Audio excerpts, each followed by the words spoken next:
علی مزر جائے، علی علی یاد علی مزر جائے، علی یاد علی مزر۔ اعوذ باللہ من الشیطان الرجیم،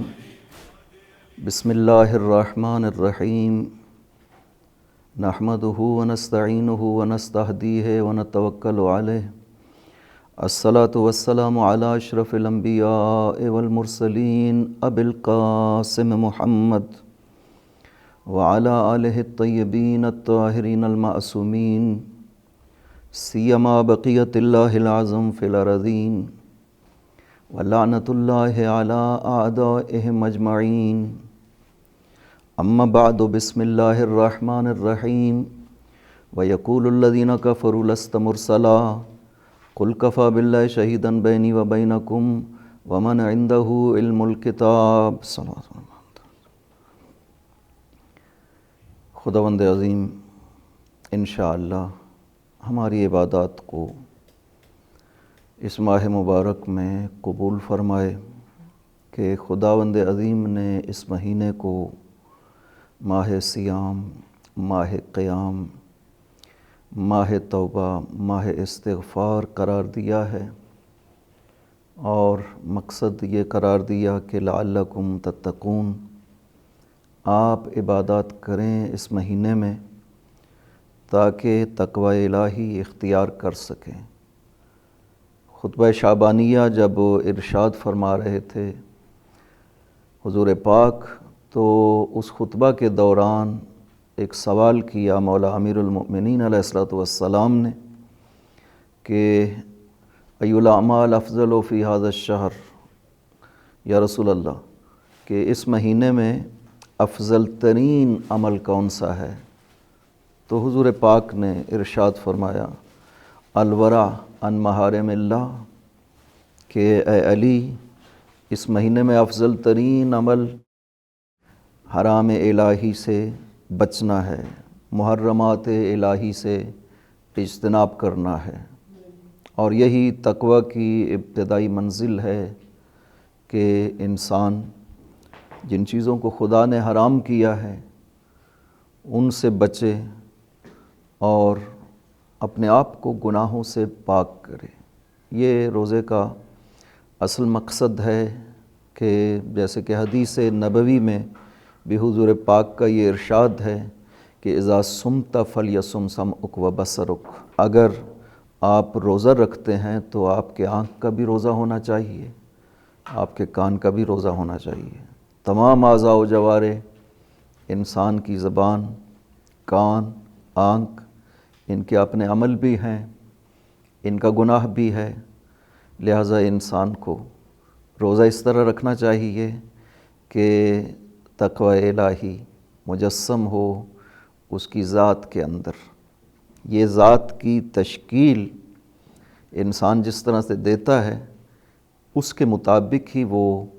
عمل کرتا ہے۔ خداوند عظیم نے سورہ اسراء میں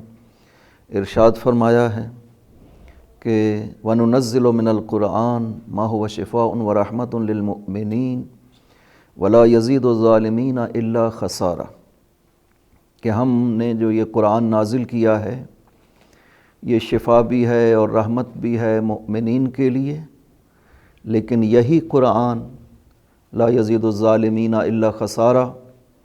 ظالمین کے خسارے میں اضافہ کرتا ہے۔ تو قرآن کریم میں فرق نہیں ہے۔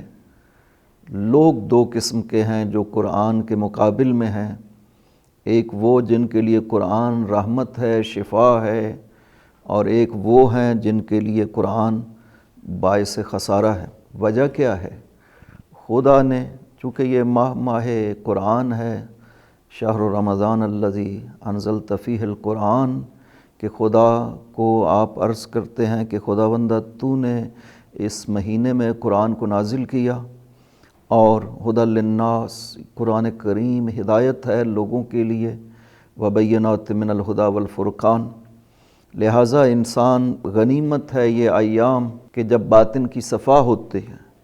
گناہوں کی وجہ سے اندر کی تاریکی ختم ہوتی ہے، تو اس کے لیے ایک زمینہ فراہم ہوتا ہے اس کے باطن میں، قرآن کریم سے صحیح فائدہ اٹھانے کا اور قرآن کریم کے مطالب کو ادراک کرنے کی انسان کے اندر یہ صلاحیت پیدا ہو جاتی ہے۔ اس پاکیزگی کی وجہ سے جو روزے کے نتیجے میں انسان کو حاصل ہوتی ہے۔ ربیع القرآن، ماہ رمضان ربیع قرآن ہے۔ آپ مولا امیر کی معرفت چاہتے ہیں ان ایام میں، ایام امیر المؤمنین علیہ الصلوۃ والسلام میں، لہٰذا ضرورت ہے مولا امیر کی معرفت حاصل کریں اور اپنے آپ کو اس طرح سے تشکیل دیں کہ ہم علی کے شیعہ کہلا سکیں، جیسے معصوم اپنے شیعہ کو دیکھنا چاہتے ہیں ویسے بن سکیں۔ ماہ رمضان میں انسان کو یہ موقع ملتا ہے کہ اپنے کردار کو پاک کر کے قرآن کریم کے ساتھ اپنا انس پیدا کرے اور قرآن سے استفادہ کرے، مطالب قرآن میں غور و فکر کرے۔ تبھی قرآن کو سمجھا جا سکتا ہے۔ جتنا انسان قرآن کے ساتھ اپنا انس زیادہ کرے گا، قرآن کی تلاوت کریں، قرآن کے ترجمہ کو سمجھنے کی کوشش کریں، قرآن میں غور و فکر کریں، تبھی قرآن آپ کے لیے کتاب ہدایت بن سکے گی۔ لہٰذا تو خدا کیوں فرما رہا ہے کہ بعض انسان ہیں جن کے لیے قرآن شفا و رحمت ہے، اور بعض انسان ہیں جن کے لیے قرآن خسارے کا باعث ہے۔ قرآن میں فرق نہیں ہے، قرآن کی تعلیمات سب کے لیے تبیان لکل شیء، ہر چیز کا بیان ہے اور سب کے لیے ہدایت ہے قرآن کریم، لیکن انسان فرق کرتے ہیں، وہ بھی اس وجہ سے کہ اسی آیت کے بعد میں خدا ارشاد فرماتا ہے کہ وَإِذَا أَنْعَمْنَا عَلَى الْإِنسَانِ أَعْرَضَ وَنَأَىٰ بِجَانِبِهِ وَإِذَا مَسَّهُ الشَّرُّ كَانَ يَئُوسًا قُلْ كُلٌّ يَعْمَلُ عَلَىٰ شَاكِلَتِهِ فَرَبُّكُمْ أَعْلَمُ بِمَنْ هُوَ أَهْدَىٰ سَبِيلًا، کہ ہم جب انسان پہ انعام کرتے ہیں تو وہ اس ہماری نعمت کے مقابل میں أَعْرَضَ رخ پھیر لیتا ہے، وَنَأَىٰ بِجَانِبِهِ دور چلا جاتا ہے، اور کہہ دو پیغمبر کہ کلٌ یعمل علی شاکلتہ، ہر ایک عمل کرتا ہے اپنی اس تشکیل کی بنا پر جس پہ باطن کی اس نے تربیت کی ہے، جس طرح اس نے اپنے باطن کو تشکیل دیا ہے اس کا عمل بھی اس کے مطابق ہوگا۔ لوگ خداوند عظیم نعمت دیتا ہے یا خداوند عظیم مصیبت میں مبتلا کرتا ہے، دونوں از طرف خدا ہیں۔ آزمائش ہے انسانوں کی، بعض انسان ہیں جو نعمت کے مقابل میں کفر کرتے ہیں، بعض ہیں جو نعمت کے مقابل میں شکر کرتے ہیں۔ اسی طرح مصیبت میں بھی بعض لوگ ہیں جو خدا کا شکر ادا کرتے ہیں، جزا و فضا نہیں کرتے ہیں، اور بعض ہیں جو مصیبت کے مقابل میں ناشکری کرتے ہیں، خداوند عظیم کا کفر کرتے ہیں۔ تو دونوں طرح کی مثالیں خدا نے قرآن کریم میں ارشاد فرمائی ہیں۔ سورہ اعراف میں 16، 17، 18 یہ جو آیتیں ہیں، اس میں مثال دی ہے خدا نے حضرت آدم کی اور ابلیس کی۔ پہلے ذکر کیا خدا نے ابلیس کا کہ ہم نے جب آدم میں روح پھونکی تو ہم نے ملائکہ سے کہا کہ سجدہ کرو، تو آدم نے سجدہ نہیں، جناب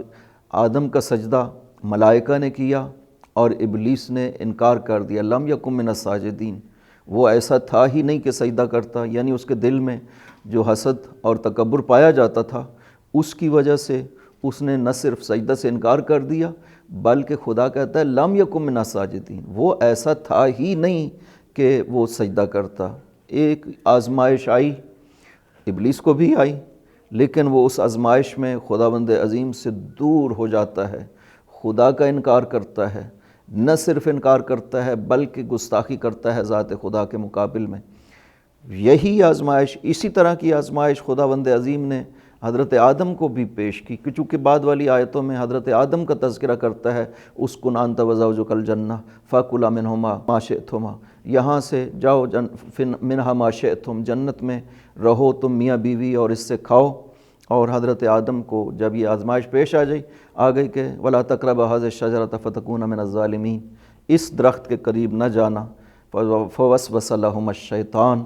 شیطان نے وسوسہ کیا اور حضرت آدم اور حضرت حوا مبتلا ہوئے اس آزمائش میں۔ لیکن یہاں پہ جب اس آزمائش میں مبتلا ہو جاتے ہیں تو جو ان کا رد عمل اور عکس العمل ہے وہ یہ ہے کہ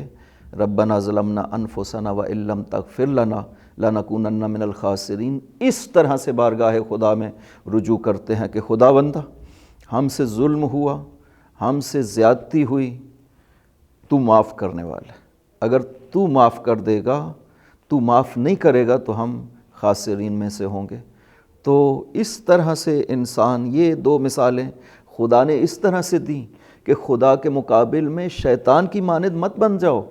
کہ گناہ کیا اس کے بعد پشیمانی ہونی چاہیے، نہ کہ سرکشی ہونی چاہیے کہ کلا ان الانسان لیطغی ان رآہ استغنی، کہ انسان طغیان پہ اتر آئے، خدا کے مقابل میں نہیں، رجوع کرنا چاہیے۔ نعمت دیں، شکر ادا کریں اس کی نعمت کے اوپر، یہ اعتراف کرتے ہوئے کہ خداوندہ ہم تیرا شکر ادا نہیں کر سکتے ہیں، ہم تیرا حق عبادت ادا نہیں کر سکتے ہیں، تیری نعمتیں اتنی زیادہ ہیں کہ کسی ایک نعمت پہ بھی شکر ادا نہیں کیا جا سکتا ہے تیری ذات کا، اور تیرا فضل و کرم ہے اگر شامل حال ہو جائے۔ تو قرآن کریم اس طرح کی حقیقت ہے کہ قرآن کے مقابل میں انسان دو قسم کے ہیں، ایک وہ ہیں جو قرآن سے فائدہ اٹھاتے ہیں، قرآن ان کی معنوی و باطنی بیماریوں کے لیے شفا بن جاتا ہے، رحمت خدا بنتا ہے، اور ایک وہ ہیں کہ جن کے لیے قرآن ہی خسارے کا باعث بنتا ہے۔ لہٰذا یہ ماہ رمضان اس طرح ہے، اس قابل ہے، انسان کو بنا دیتا کہ انسان قرآن کریم سے استفادہ کر سکے۔ لہٰذا کہا گیا ہے کہ قرآن کی تلاوت کرو، کثرت سے ماہ رمضان میں قرآن کی تلاوت کرو۔ کیوں؟ اس لیے کہ قرآن سے جب انس پیدا ہوگا تو قرآن سے ہم استفادہ کریں گے، اور قرآن ہمارے لیے رہنما بنے گا، اور قرآن ہمارے ہاتھ کو پکڑے گا اور خداوند عظیم تک پہنچائے گا۔ چونکہ قرآن کو کہا گیا حبل ممدود من الارض الی السماء، یہ خداوند عظیم کی رسی ہے زمین و آسمان کے بیچ میں، جو انسان اس سے تمسک کر لیتا ہے خدا تک پہنچاتا ہے۔ لیکن قرآن کریم تنہا نہیں سمجھا جا سکتا ہے۔ قرآن کریم کے حوالے سے یہ کہنا ممکن نہیں ہے کہ حسبنا کتاب اللہ، کہ ہمارے لیے قرآن کافی ہے۔ اگر قرآن کافی ہو تو قرآن کو نماز کی تفصیل بیان کرنی چاہیے، حج کی تفصیل بیان کرنی چاہیے، زکوٰۃ کی تفصیل بیان کرنی چاہیے، جبکہ یہ سب تفصیلات تو ہمیں قرآن نے بیان نہیں کی ہیں۔ قرآن نے اصل حکم بیان کیا کہ نماز واجب ہے، روزہ واجب ہے، حج واجب ہے، حق خدا ہے آپ کے اوپر، لیکن تفصیلات بیان نہیں کی ہیں۔ آخر کس بھروسہ کے اوپر خداوند عظیم قرآن کریم میں ان تفصیلات کو بیان نہیں کر رہا؟ اس واسطے کہ خدا نے قرآن تنہا نازل نہیں کیا ہے انسان کی ہدایت کے لیے، اس کے ساتھ وہ ہستیاں موجود ہیں جو قرآن کا فہم عطا کرتی ہیں، جو قرآن کی تفسیر عطا کرتی ہیں۔ خدا پیغمبر کو ارشاد فرماتا ہے وَأَنزَلْنَا إِلَيْكَ الذِّكْرَ لِتُبَيِّنَ لِلنَّاسِ مَا نُزِّلَ إِلَيْهِمْ، ہم نے یہ ذکر آپ کے اوپر نازل کیا، یہ قرآن کریم ہم نے پیغمبر آپ پہ نازل کیا تاکہ آپ لوگوں کو بیان کریں کہ ما نزل الیہم، ان کی طرف کیا نازل کیا گیا، یہ پیغمبر بیان کریں گے۔ اور پیغمبر جب دنیا سے چلے جاتے ہیں تو رسالت تو باقی ہے، جب رسالت پیغمبر باقی ہے تو کوئی ہستی ایسی ہونی چاہیے جو قرآن کو اسی طرح بیان کر سکے جس طرح سے قرآن کریم کہہ رہا ہے۔ لہٰذا ارشاد فرمایا، خدا کہتا ہے ثم اورثنا الکتاب الذین اصطفینا من عبادنا، کہ یہ سورہ فاطر میں 32 نمبر آیت میں، کہ ہم نے اس کتاب کے وارث اپنے ان بندوں کو قرار دیا ہے جن کا استفاع ہم نے خود کیا ہے، کہ اس لیے یہ وراثت خدا، اور وہ بھی ہر شخص کو نہیں کہ جو بھی عالم قرآن بن جاتا ہے، قرآن فہمی عربی کی وجہ سے حاصل کر لیتا ہے، وہ وارث قرآن ہے، نہیں، وہ وارث قرآن نہیں ہو سکتا ہے۔ امام جعفر صادق علیہ السلام نے قتادہ سے یہ ارشاد فرمایا تھا کہ اس نے جب کہا کہ میں قرآن کی تفسیر کہتا ہوں، میں قرآن کو جانتا ہوں، ناسخ و منسوخ کو جانتا ہوں، تو حضرت نے ارشاد فرمایا تم کیسے قرآن کو جان سکتے ہو؟ وما ورثت شیئا حرفا من کتاب اللہ، کہ خدا نے تجھے ایک حرف کتاب کا بھی وارث قرار نہیں دیا، تم کیسے کہہ سکتے ہو؟ لہٰذا دعوی وراثت قرآن وہ کر سکتے ہیں جن کا استفاع خداوند عظیم نے کیا ہو، اور یہ ضرورت ہے کہ ایسی ہستیاں ہونی چاہیے جو قرآن کو اس طرح سے بیان کر سکیں جیسے خداوند عظیم چاہتا ہے۔ اور یہ دعویٰ پاک پیغمبر کے بعد اہل بیت پیغمبر نے کیا ہے کہ آؤ ہم سے قرآن کے بارے میں پوچھو، ہم تمہیں قرآن کو بیان کریں گے، ہر آیت کے بارے میں ہم سے سوال کرو، ہم اس آیت کو بیان کریں گے۔ مولا امیر نے بھی ارشاد فرمایا اور ائمہ طاہرین سے بھی یہ روایات موجود ہیں کہ قرآن کو ہم بیان کرتے ہیں۔ مولا امیر نے تو ممبر پہ بیٹھ کر یہ ارشاد فرمایا سلونی سلونی قبل ان تفقدونی، کہ آؤ مجھ سے سوال کرو، فلا انا بطرق السماء اعلم منی بطرق الارض، کہ میں سارے راستے زمین و آسمان کے جانتا ہوں۔ اور اس کے بعد اگلے جملے میں ارشاد فرمایا کہ فاسألونی عن کتاب اللہ، آؤ مجھ سے کتاب خدا کے بارے میں سوال کرو، ما من آیت نزلت الا وانا اعلم بہا، کوئی آیت قرآن نازل نہیں ہوئی ہے مگر یہ کہ میں علی اس کو سب سے زیادہ جانتا ہوں، من مکیہا و مدنیہا و ناسخہا و منسوخہا، کہ مکہ میں نازل ہوئی یا مدینہ میں نازل ہوئی، ناسخ ہے یا منسوخ ہے، تنزیل ہے، تعویل ہے۔ علی کہتے ہیں میں قرآن کی ہر آیت کو جانتا ہوں، اس واسطے کہ قرآن کا وارث قرار دیا گیا امیر المؤمنین کو، قرآن کا وارث قرار دیا گیا اولاد امیر المؤمنین میں سے ائمہ کو، لہٰذا ہمیں قرآن تنہا سمجھنا یہ دعویٰ نہ ممکن ہے اور نہ ہی کیا جا سکتا ہے۔ جس نے بھی کیا وہ بارکیف اس کو ثابت نہیں کر سکا اور پورا نہیں اترا۔ جب تک اہل بیت پیغمبر ساتھ نہ ہو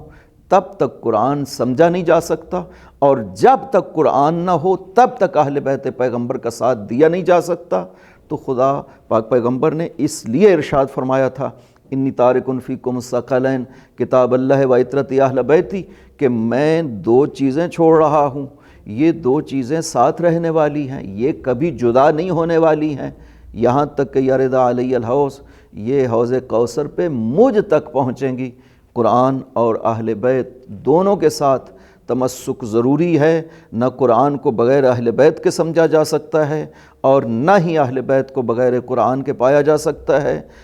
اہل بیت ایسے شخص کو قبول نہیں کر سکتے جس کا تعلق قرآن سے نہ ہو، جو قرآن سے جدا ہو وہ اہل بیت سے جدا ہے، جو اہل بیت سے جدا ہو وہ قرآن سے جدا ہے۔ مولا امیر المؤمنین علیہ الصلوۃ والسلام کے حوالے سے خصوصی طور پر یہ ارشاد ہے پیغمبر اکرم کا، جس میں حضرت نے ارشاد فرمایا القرآن مع علی و علی مع القرآن لن یفترقا حتی یرد علی الحوض، قرآن علی کے ساتھ ہے اور علی قرآن کے ساتھ ہے۔ یہ حدیث مشہور ہے جسے شیعہ و سنی دونوں نے نقل کیا، اہل سنت میں الجامع الصغیر میں سیوطی نے نقل کیا ہے، حاکم نے مستدرک میں نقل کیا ہے، ذہبی نے تلخیص المستدرک میں بیان کیا ہے کہ پاک پیغمبر نے یہ ارشاد فرمایا ہے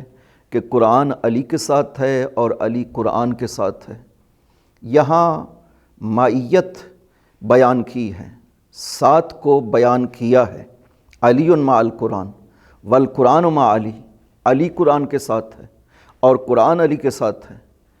ایک جملہ کہہ دینا کافی تھا، علی مع القرآن، دونوں کی معیت ثابت ہو جاتی، دونوں کا ساتھ ثابت ہو جاتا، صرف ایک جملہ کہہ دیتے۔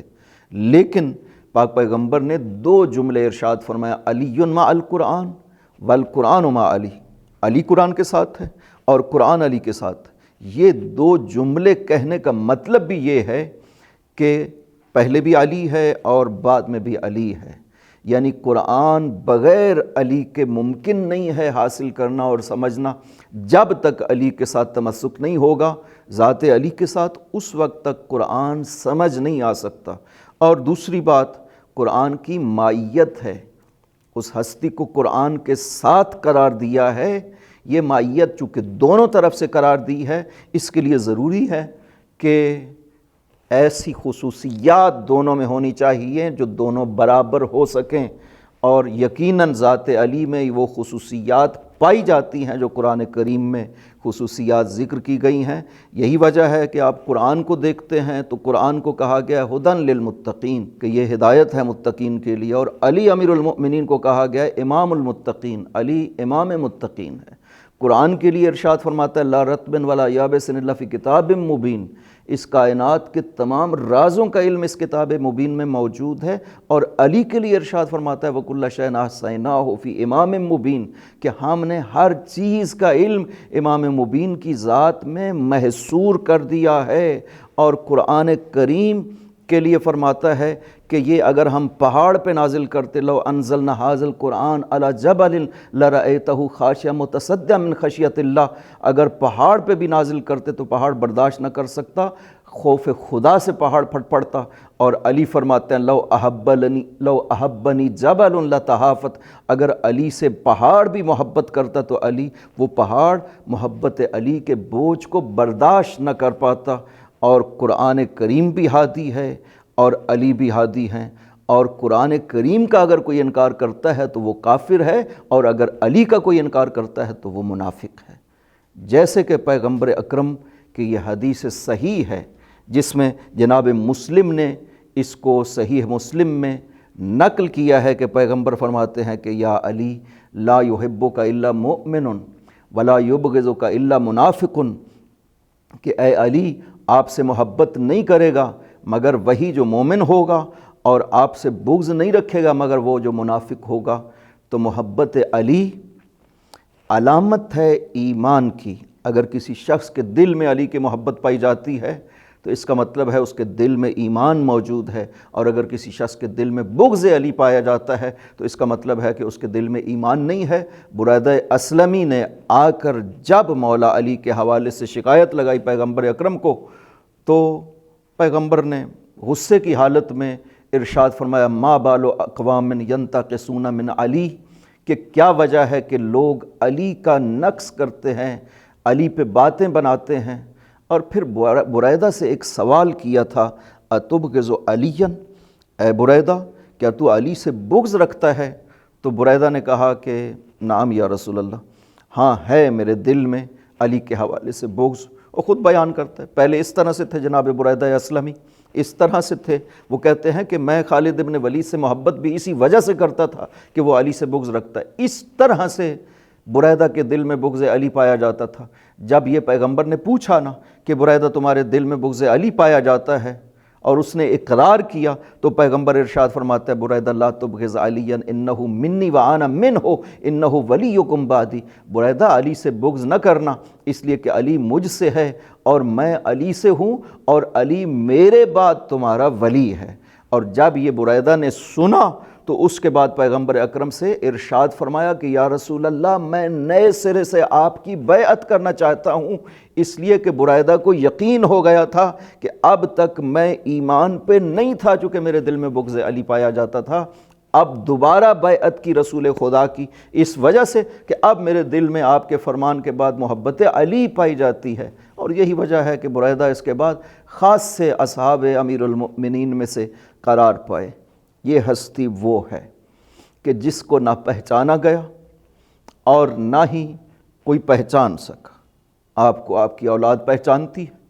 یا رسول خدا پہچانتے ہیں، یا آپ کی زوجہ پہچانتی ہے یا وہ خدا پہچانتا ہے جس نے آپ کو خلق کیا ہے۔ معرفت علی، مقام علی کو سمجھنا ہمارے لیے ممکن نہیں ہے۔ اہل بیت اس طرح سے، سیدہ سلام اللہ علیہ اس طرح سے، پاک پیغمبر اس طرح سے، ائمہ طاہرین اس طرح سے ہیں کہ ہم ان کے مقامات کو سمجھ نہیں سکتے ہیں۔ ہاں وہ جس حد تک انہوں نے خود ارشاد فرمایا ہے، اپنی معرفت عطا کی ہے، اس حد تک سمجھا جا سکتا ہے، اور وہ ایسے جملے ہیں کہ انسان تصور نہیں کر سکتا ہے۔ یہی وجہ ہے کہ حکم دیا گیا زیارت جامع کبیرہ، معصومین کی زیارت۔ یہ وہ زیارت ہے جو خود معصوم نے 10ویں امام نے ارشاد فرمائی ہے، انسان کو جب زیارت کرنی ہے معصوم کے حضور تو اس زیارت کے ذریعہ سے معصوم کے حضور میں عرض ادب کرنا چاہیے۔ تو اس میں کہا گیا ہے کہ پہلے 100 مرتبہ اللہ اکبر پڑھو، زیارت جامع کبیرہ پڑھنے سے پہلے 100 مرتبہ اللہ اکبر پڑھو۔ کس لیے؟ کیونکہ اس میں جو مقامات ائمہ طاہرین اور اہل بیت پیغمبر ذکر کیے گئے ہیں اس سے ممکن ہے انسان شرک کا شکار ہو جائے، ممکن ہے انسان غلو کا شکار ہو جائے۔ لہٰذا جو بھی مقام معصومین ذکر کیے گئے ہیں عظمت خدا کو مد نظر رکھنا چاہیے کہ خداوند عظیم وہ بزرگ و برتر ہے کہ جس کے بندے اس طرح سے ہیں۔ مولا علی کی پہچان ہمارے لیے ممکن نہیں، لیکن ایک جملہ ہے کہ جو خود علی نے ارشاد فرمایا، ما زلت مظلوما، کہ ان کمالات کے ساتھ علی کہتے ہیں کہ میں ہمیشہ مظلوم رہا۔ کیسی مظلومیت؟ ذات علی کے لحاظ سے بھی اور اولاد علی کے لحاظ سے بھی، زوجہ علی کے لحاظ سے بھی۔ ذات علی فرماتے ہیں کہ ہمیشہ سے مظلوم رہا، جو مقامات خدا نے قرار دیے ان کا انکار کیا گیا۔ زوجہ وہ دختر رسول، وہ عظیم ہستی ہے جس پہ اس طرح سے مصائب طاری ہوئے کہ آخری جب ایام تھے نا بی بی کے، تو مولا علی کی یہ حالت تھی کہ جب پریشانی کی حالت میں گھر آتے تھے تو بی بی نے ایک سوال کیا کہ علی کیا وجہ ہے، آپ بہت پریشان رہتے ہیں، کیا لوگ آپ پہ سلام نہیں کرتے؟ تو آپ نے ارشاد فرمایا کہ یہ کم تر بات تھی زہرا، اب تو حال یہ ہے کہ میں سلام کرتا ہوں اور لوگ سلام کا جواب بھی نہیں دیتے ہیں۔ وہی علی جس کو یہ مصیبتیں سہنی پڑی، رسول دنیا سے جا رہے ہیں، صاحب عزا علی ہیں، دختر رسول دنیا سے جا رہی ہیں، صاحب عزا علی ہیں، اولاد جو ابھی شہید نہیں ہوئی ہے لیکن مصائب حسین علی بیان کرتے ہیں۔ صفین پہ جاتے ہوئے جب کربلا کے میدان میں روکے نا، ایک مرتبہ سوئے ہوئے اٹھے اور گریہ شروع کر دیا۔ ابن عباس نے پوچھا یا امیر المؤمنین آپ گریہ کیوں کر رہے ہیں؟ آپ نے ارشاد فرمایا ابن عباس میں خواب میں سویا ہوا تھا، میں نے دیکھا کہ اس سرزمین جو خون سے بھری ہوئی ہے اور میرا حسین اس خون میں ہاتھ پاؤں مار رہا ہے۔ جب پوچھا نا ابن عباس نے کہ مولا تعبیر کیا ہے، تو آپ نے ارشاد فرمایا ابن عباس اسی میدان کربلا میں میرے حسین کو 3 دن کا پیاسا شہید کیا جائے گا۔ یا رسول اللہ آپ نے بھی گریہ کیا، اہل بیت نے بھی گریہ کیا، بہت گریہ کیا، جب بھی حسین کو دیکھتے تھے گریہ کرتے تھے اور یہ کہا کرتے تھے کہ اے حسین تو اس طرح سے مارا جائے گا جس طرح سے کوئی شہید نہیں ہوا ہے، 3 دن کا بھوکا پیاسا کربلا میں شہید کیا جائے گا۔ اور اس سے بڑی مظلومیت یہ ہے کہ مظلوم ذبح ہو رہا تھا اور بہن 70 قدم پہ واسطے دے رہی تھی، لوگوں کوئی ہے میرے حسین کو بچانے والا؟ جب کسی نے جواب نہ دیا، ابن سعد کو کہا کہ او ابن سعد تو دیکھ رہا ہے میرا حسین ذبح کیا جا رہا ہے۔ وہ جتنا بھی سنگ دل تھا اس نے رخ کو پھیر لیا۔ ایک مرتبہ بی بی نے مدینہ کی طرف رخ کر لیا۔ عرب میں دستور تھا جب کوئی عورت بے بس ہو جاتی تو اپنا ہاتھوں کو سر پہ رکھ لیتی تھی۔ جب بی بی نے دیکھا نا کہ حسین کو بچا نہیں پا رہی ہے، اپنے دونوں ہاتھوں کو سر پہ رکھا، مدینہ کی طرف رخ کر کے اپنے نانا کو آواز دی، نانا صلی علیک ملک السما ھذا حسین، نانا آپ پہ فرشتے درود بھیجتے ہیں، میرا حسین ذبح کیا جا رہا ہے۔ وَسَيَعْلَمُ الَّذِينَ ظَلَمُوا أَيَّ مُنْقَلَبٍ يَنْقَلِبُونَ رَبَّنَا تَقَبَّلْ مِنَّا إِنَّكَ أَنْتَ السَّمِيعُ الْعَلِيمُ بِفَضْلِكَ وَرَحْمَتِكَ يَا أَرْحَمَ الرَّاحِمِينَ۔